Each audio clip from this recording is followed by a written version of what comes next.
ملیے ڈاکٹر محمود سلیہری سے، جنہوں نے ریٹائرمنٹ کے 3 سال بعد پی ایچ ڈی کر لی۔ اعلیٰ عہدے پر فائز رہنے کے باوجود ریٹائرمنٹ ایج میں پی ایچ ڈی کی ضرورت کیوں پیش آئی اور کتنا بڑا چیلنج تھا؟ میں نے یہ سیکھا ہے کہ انگلش لینگویج سیکھنا آسان ترین کام ہے۔ سائنس سبجیکٹس پڑھنا سمجھنے کے لیے اور مارکس حاصل کرنے کے لیے سب سے زیادہ آسان ہے۔ اگر آپ کے پاس فیس کے پیسے ہوں تو پڑھنا دنیا میں آسان ترین کام ہے۔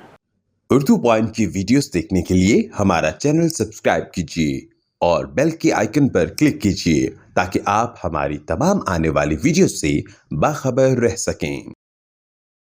السلام علیکم، آپ دیکھ رہے ہیں اردو پوائنٹ، میرا نام دانش حسین۔ آج میں آپ کی ملاقات کروانے جا رہا ہوں نیسپاک کے سابق وائس پریزیڈنٹ محمود سلیہری صاحب ہمارے ساتھ ہی موجود ہیں، اور بڑی زبردست مثال ہے کیونکہ یہ ریٹائر ہو چکے ہیں، لیکن ریٹائرمنٹ کے 3 سال کے بعد انہوں نے پی ایچ ڈی کلیئر کیا۔ عمومی طور پر ہم نے یہی تاثر دیکھا ہے کہ جب کوئی ریٹائر ہو جاتا ہے تو اس کے بعد کہتے ہیں کہ نہیں، اب آپ نے گھر میں رہنا، اللہ اللہ کرنی ہے، یا پھر بچے سنبھالنے ہیں، پودے سنبھالنے ہیں۔ لیکن ڈاکٹر صاحب نے ساتھ ساتھ پی ایچ ڈی بھی کی ہے، آپ ڈاکٹر صاحب کہہ سکتے ہیں کیونکہ ڈاکٹر صاحب بن چکے ہیں۔ کیسے ہیں انجینئر سلیہری صاحب، آپ خیریت سے ہیں؟ صحت ٹھیک ہے آپ کی؟ جی دانش صاحب، بہت شکریہ جناب، تھینک یو۔ میں ڈاکٹر صاحب، اب تو آپ ڈاکٹر بھی ہیں، انجینئر بھی ہیں، پی ایچ ڈی آپ نے کیا، لیکن یہ جس طرح سے انٹرو میں میں نے خیر بات کی ہے کہ عمومی ایسے تاثر دیا جاتا ہے کہ نہیں اب گھر میں بیٹھنے ہیں،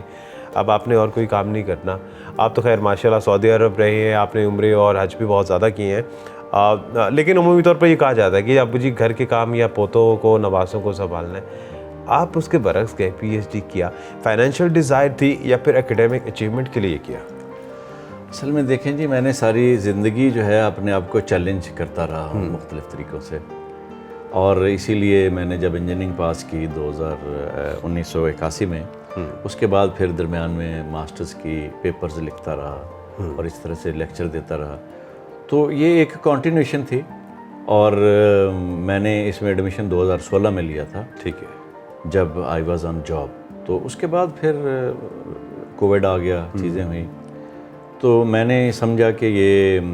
اللہ کے رسول کا حکم بھی ہے، ان کی حدیث شریف کا مفہوم ہے کہ لحد سے مہد تک جو ہے وہ آپ جو ہے تعلیم حاصل کریں، لحد تک، جی ہاں، مہد سے لحد تک۔ پھر اس کو اسپرٹ سے جاری رکھا، اور اس سے میں سمجھتا ہوں کہ جب بندہ مینٹل کام کرتا ہے تو اس سے ایک ہیلدی جو ہے بندہ ایکٹیو رہتا ہے۔ اور ساتھ اس کے بعد پھر میں نے جیسے میں نے بتایا کہ سی پی ڈی لیکچرز میں دیتا ہوں، تو اس کے لیے اس کی اہمیت ہوتی ہے۔ جیسے آپ نے کہا کہ ریٹائرمنٹ کے بعد نہ کوئی مالی فائدہ ہے اور نہ کوئی گریڈ بڑھنا ہوتا ہے، بٹ سٹل ایکیڈیمکس کا ایک میں سمجھتا ہوں کہ ایک مقدس فریضہ ہمیں سمجھنا چاہیے، تو میں نے اس کو جاری رکھا، اور الحمدللہ ابھی مارچ میں اس کی نوٹیفیکیشن ایشو ہوئی ہے یو ای ٹی ٹیکسلا سے، اور جو ہے آف کورس اب سارے کولیگ جو ہے جو جانتے ہیں، فیملی ممبرس ہیں، ایون میرا پوتا بھی ایک دن مجھے کہہ رہا تھا کہ وہ مجھے پاپا کہتا ہے، تو کہتا ہے کہ ڈاکٹر پاپا آئیں چلیں۔ اچھا، تو بہرحال یہ مبارکبادوں کا بھی سلسلہ پھر ظاہر ہے، ٹریٹس کی بات بھی ہوتی رہتی ہے، تو کچھ لوگ گھر سے آ کے تو مٹھائی کھائی گئے ہیں، تو بہرحال الحمدللہ یہ میں سمجھتا ہوں کہ ایک اکمپلشمنٹ ہے۔ میں نے یہ سیکھا ہے کہ انگلش لینگویج سیکھنا، جو ہمیں لینگویجز آتی ہیں پنجابی، اردو اور اس طرح کی سندھی اور پشتو، انگلش لینگویج سیکھنا آسان ترین کام ہے، ہمارے لوگ اکثر اس میں فیل ہوتے ہیں۔ اس کے علاوہ سائنس سبجیکٹس پڑھنا سمجھنے کے لیے اور مارکس حاصل کرنے کے لیے سب سے زیادہ آسان ہے۔ لوگ گھبراتے ہیں اور ہمارے لوگ سائنس سے بھاگتے ہیں۔ تیسری بات جو ہے کہ اگر آپ کے پاس فیس کے پیسے ہوں تو پڑھنا دنیا میں آسان ترین کام ہے۔ پی ایچ ڈی میں اکثر لوگ پھر آگے بھی 2 زاویے آتے ہیں، ایک تو یہ آتا ہے کہ جو پی ایچ ڈی اس لیے بھی کرتے ہیں کہ شاید انہوں نے پڑھانا ہے، لیکچر آپ آلریڈی دے بھی رہے ہیں، پڑھاتے ہیں۔ کیا اس پی ایچ ڈی کے پیچھے ہم یہ بھی سمجھ سکتے ہیں کہ آپ نے اس لیے کی کہ آپ چلیں ایچ ای سی کی کسی ریکگنائز یونیورسٹی میں آپ پڑھا سکیں؟ ہاں جی، ایکچولی یہ اس طرح سے نقطہ نظر نہیں تھا، اور ویسے میں بتاؤں کہ جب آپ اس طرح سے دیکھیں، میرا ٹیچنگ کا ایکسپیرینس تو نہیں ہے نا، میں پی ایچ ڈی تو اب کی ہے نا، تو ایکچولی جو ریکوائرمنٹ ہوتی ہے وہ یہ ہوتی ہے کہ آپ نے پی ایچ ڈی کی ہو اور پوسٹ پی ایچ ڈی کرنے کے بعد 12 سال کا، 15 سال کا، 5 سال کا ایکسپیرینس ہو، تو ایکچولی وہ تو نقطہ نظر تھا نہیں، ٹھیک ہے، یعنی کہ آپ کی ایسی کوئی انٹینشن تھی نہیں؟ پیورلی یہ نوبل کاز تھی، مگر یہ ہے کہ جیسے ہم کہتے ہیں کہ ایک لڑکا یا لڑکی، خاص طور پہ لڑکیاں اپنا MBBS کر لیتی ہیں، ڈاکٹر بن جاتی ہیں، تو پھر ہم سمجھتے ہیں کہ انہوں نے گھر سے بھی پیسے خرچ کیے ہیں، اس کے والدین نے، سرکار کا بھی پیسہ خرچ ہوتا ہے، تو اس سینس میں ہم سمجھتے ہیں کہ وہ بچی لیڈی ڈاکٹر جو ہے وہ پارٹ ٹائم بے شک جاب کرے، مگر اسے اپنا کلینک گھر میں کھول کے جو اسکل ہے وہ ایکسرسائز کرنی چاہیے، ڈیلیور کرنا چاہیے اور پریکٹس کرنا چاہیے اپنے جو فیلڈ ہے۔ کتنا پازیٹیو فیل کر رہے ہیں اپنے مینٹلی یا سائیکولوجیکلی، جس طرح سے کچھ کہتے ہیں کہ لوگ کہ جب ریٹائر ہوں گے you have nothing to do, اور اس کے بعد وہ اپنے آپ کو سمجھتے ہیں کہ جی میں اب بوڑھا ہو چکا ہوں، تو نیا علم، نئی تعلیم یا کوئی نیا ہنر سیکھنا کسی بھی ایج میں، وہ آپ کو کیا لگتا ہے کہ کتنا جوان کر دیتا ہے یا کتنی آپ کی عمر کو جو ہے نا وہ پیچھے کی طرف لے جاتا ہے؟ کیا کبھی ایسا وائبز آئی ہیں آپ کو یا ایسے فیل کیا آپ نے؟ جی، اصل میں دوران تعلیم جو ہے وہ تو مکس ہوتا ہے کہ آپ کو جو ہے نا آپ اپنے آپ کو ینگ فیل کرتے ہیں اور ساتھ آپ کو سٹریس بھی بہت آتی ہے۔ مثلاً یہ PhD کے تھیسس پہ ہم ایک جگہ پہ آ کے، یہ کافی اچھا نوول کام ہے، مطلب ڈفرینٹ قسم کا کام ہے، تو ایک جگہ پہ ہم پھنس گئے، ٹھیک ہے۔ پھر وہ میرا جو پریکٹیکل کام کرنے کا تجربہ تھا، پھر میں نے کچھ ایزمپشنز لیں،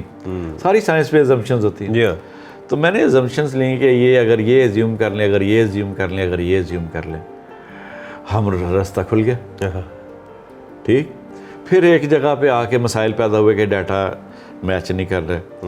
تو اس میں پھر ہم نے اس کو جو ہے کمپیوٹر انالیسس کر کے، ریگریشن انالیسس اس کو کہتے ہیں، کر کے تو ہم نے دیکھا کہ اس کی کیا ٹرینڈ ہے، کیسے کریں گے۔ مگر اس کے کرنے کے بعد جو ہے آپ کو ایک اکمپلشمنٹ ملتی ہے اور احساس تفاخر ہوتا ہے، ایک اطمینان ہوتا ہے، ٹھیک ہے جی میں نے یہ کر لیا، اور آپ کی بات کو آپ شاید پہلے بھی وہی بات کر رہے ہیں، مگر دوسرے جو ہے نا ایک اس کی فیس ویلیو ایڈ ہو جاتی ہے، دوسرے جو ہیں وہ کہتے ہیں ہاں جی ڈاکٹر صاحب آپ کا کیا خیال ہے، ٹھیک۔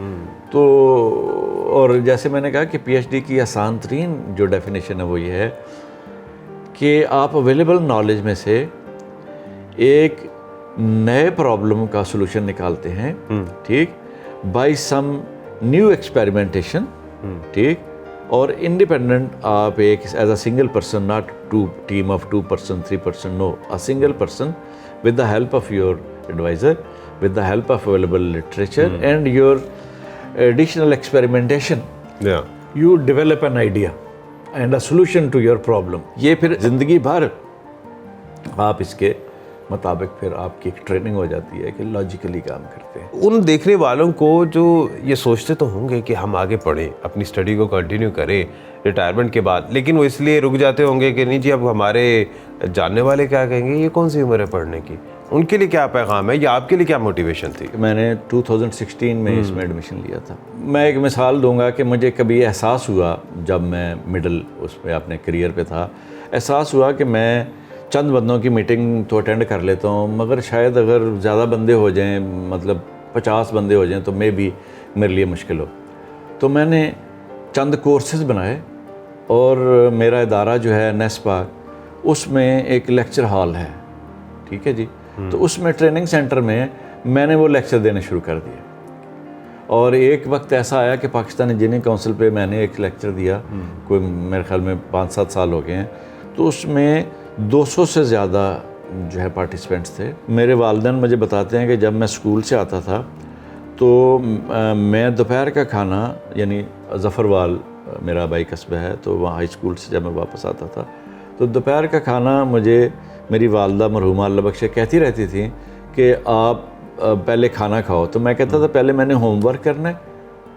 اچھا، اور پھر میں کھانا کھاؤں گا، یعنی کہ حصول تعلیم کا شوق شروع سے تھا۔ ہاں، مگر یہ ہے کہ میں بہت زیادہ اسٹوڈیوس اس طرح سے بک ورم نہیں رہا، کتابی کیڑا نہیں رہا، پریکٹیکلی جو ہے دوست احباب، سوشل ایکٹیویٹی ساری ٹھیک، مگر میں رہا ٹاپ 10 میں ہوں الحمدللہ، بغیر کوشش کے، پڑھائی کے ساتھ، کتاب کے ساتھ محبت کی، تو یہ تو ایک اکمپلشمنٹ جو ہے نا، یعنی کیا کہتے ہیں، کسی کامیابی کا حصول جو ہے، یہ اس نقطہ نظر سے تھا کیونکہ آپ نے صحیح کہا ہے کہ جب آپ کے ریٹائر ہو جائیں ٹھیک، مگر مجھے اب سمجھ آتا ہے کہ جو میں نے بالکل ایک ایکیڈیمک پرپس سے ایک نوبل کاز کے طور پہ کام کیا ہے، ابھی مجھے لگتا ہے کہ مطلب یا لاہور میں بہت ساری پرائیویٹ یونیورسٹیاں ہیں اور ان کو HEC کے اسٹینڈرڈ کے مطابق انہیں PhDs رکھنے پڑتے ہیں، اور بات ہے تو میرے جو ایڈوائزر صاحب ہیں عمران حفیظ صاحب، پروفیسر عمران حفیظ صاحب UET ٹیکسلا میں، انہوں نے مجھے اگلے دن فون کر کے بتایا ہے کہ مجھے جب تھوڑے رمضان کے بعد میں چند یونیورسٹیز میں اپنے CVs بھیجوں تو ایک بہت اچھی، حالانکہ سیلری میرے لیے اس طرح سے مطلب وہ لالچ والی بات نہیں ہے۔ پوسٹ ڈاک کا بھی ارادہ ہے کوئی آپ کا؟ نہیں، پوسٹ ڈاک ایکچولی وہ ریسرچ والے، حالانکہ وہ تو مجھے کوئی حرج نہیں ہے، مگر وہ ایکچولی عام طور پہ پوسٹ ڈاک جو ہے وہ فارن یونیورسٹیز میں ہوتی ہے، اس میں پروفیسرز کے نیٹ ورک بنے ہوتے ہیں اور وہ پھر ان کو پتہ ہوتا ہے کہ گرمیوں کی چھٹیاں ادھر ہوتی ہیں اور ادھر موسم ہمارا یہ ہوتا ہے، ہم نے چھٹیوں پہ جانا ہے، تو وہ پھر اس دوران میں وہ ایسا کام کرتے ہیں جو کہ پوسٹ ڈاک کے طور پہ کاؤنٹ ہوتا ہے ٹھیک۔ مگر اگر مجھے ملے تو مجھے کوئی پرابلم نہیں ہے، بٹ میرا جو فیوچر اسٹائل ہے اس میں میرے خیال میں امکان کم ہے۔ ویسے پہلے بھی میری ایک کتاب 1995 میں چھپی تھی، introduction to computing, personal computing, introduction to personal computing, Feroz Sons نے چھاپی تھی، کوئی 325 صفحے کی کتاب۔ تو اس وقت پاکستان میں کوئی کتاب نہیں تھی، لوگوں کے لیے کتابیں ڈھونڈنا مشکل ہوتا تھا، باقی کتابیں جو لکھی ہوئی تھیں وہ پرانی مین فریم کمپیوٹرز کے اوپر لکھی ہوئی تھی، تو میں نے مجھے ایک میرے سینئر ساتھی اللہ نے بخشے، انہوں نے کہا یار تو لکھ پڑھ لیتا ہے تو تو لکھنا، وہ جو ہے، اور اس نے مجھے MSc کے تھیسس کرنے میں، اس کا PhD کا تھیسس کرنے میں، پیپر کرنے میں بہت مدد۔ اس درمیان میں میری پبلیکیشنز ہیں جو کام میں نے مناسب کیا اور مجھے سمجھ آئی کہ یہ شیئر کیا جا سکتا ہے، میں نے نیشنلی یا انٹرنیشنلی اس کو چھپوایا۔ بہت سی دعائیں ہیں ڈاکٹر صاحب آپ کے لیے، اور اسی طرح سے آپ تعلیم حاصل بھی کرتے رہے اور بانٹتے بھی رہے، کیونکہ تعلیم بانٹنا جو ہے اس سے بڑھتی بھی ہے، جس طرح ڈاکٹر صاحب بھی ہمارے سامنے ایک مثال ہے۔ اسی کے ساتھ ہی اپنے میزبان دانش حسین کو اجازت دیجیے، ایک نئی ویڈیو کے ساتھ واپس آئیں گے، اللہ نے کے پال۔